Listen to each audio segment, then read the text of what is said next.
that just because man can't see the real us, that God can't see the real us? But hello, you forget who he is?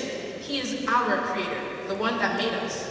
Not just Mr. Smith's creator, not just Mrs. Brown's creator, not just your creator, but also my creator. He is our creator. He knew us before we knew ourselves. He sees who we are before we even see who we are. And he hears our request before we even know to ask. In Isaiah chapter 43, verse 15, it says, I am the Lord, your Holy One, the Creator of Israel, your King. So putting up a front won't help. We need to realize that it is time to wake up. Time to realize that God is not dead. He is very much alive. And that our Creator is vying to be there for us. But all we have to do is let him. He is knocking on the door of our hearts, but instead, we let all other visitors come in, like lying, cheating, stealing, coveting, gossiping, and everything else to take residence while we leave poor Jesus out there in the cold. Wow, what a way for us to treat the one who thought enough about us to create us, the one who afforded us everything we have today, the one who gave us sound premise, the one who never fails.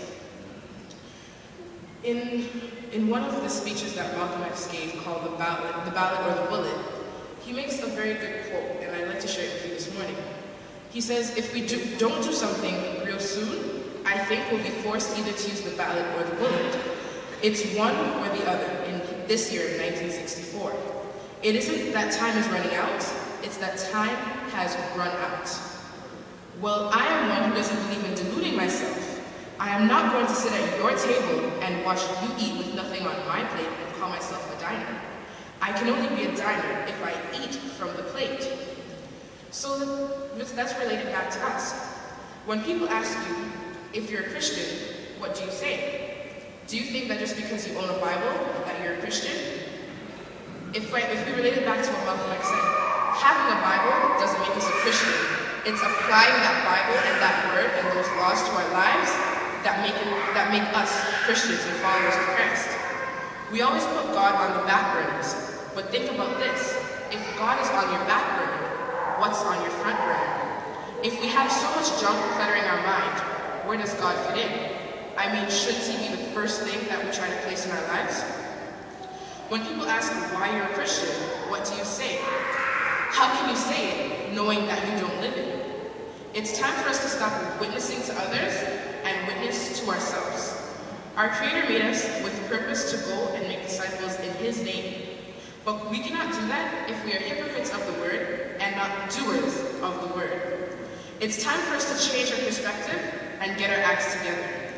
I read a passage that said, choose poverty, reproach, separation from friends, or any suffering, rather than to defile the soul with sin.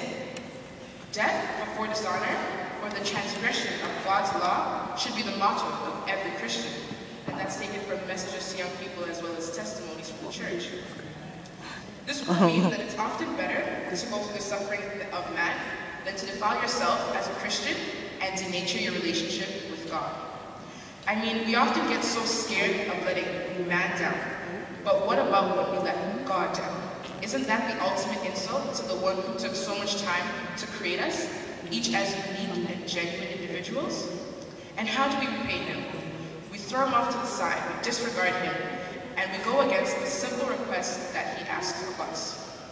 I don't know about you, but I want to go home to meet my Lord and Savior, the one who took time out to make me, the one who does everything because he loves me.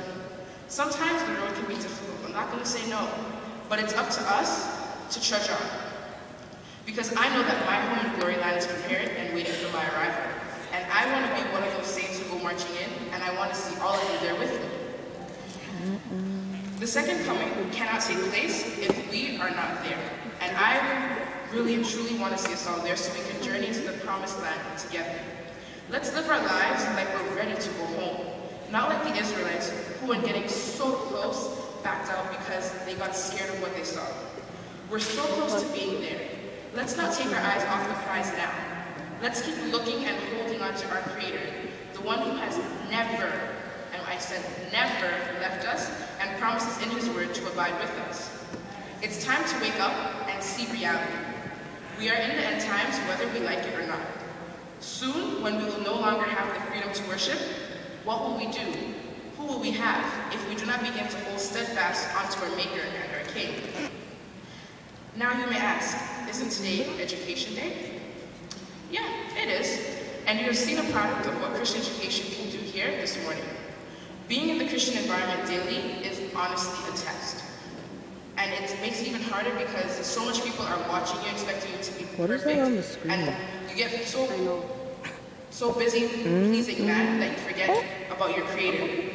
But it's important to remember that in everything, to remember the Creator, the one who made you. It's not always an easy thing because the devil tries his best to come at us through different forms and through different people. But it's up to us to put the Creator first. I hope you don't have Parkinson's. I have Parkinson's. I don't know actually. Based on where you attend school. It's not just the Adventist school system, but it's also everywhere. Your other schools, your workplaces, your community, your neighborhood, the church, everywhere you are, Christian education is used. The difference with Christian education in the school system is that just more spiritual aspects are instilled in you, among other social morals.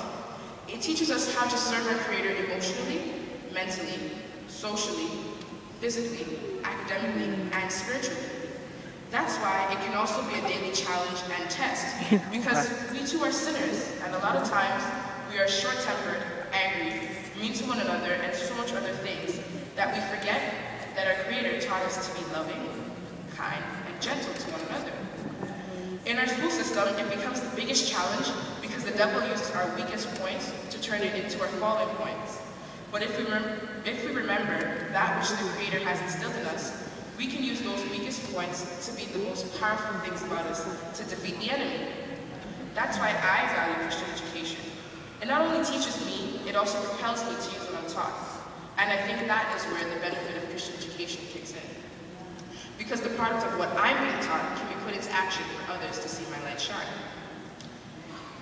Now, church, I am ready to go back to my first love, the one who created me, my wonderful Creator.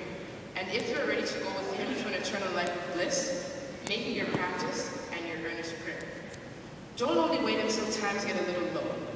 Make it a part of who you are, and show others the wonder that our Creator has done by creating us and what He has done and is continuing to do now.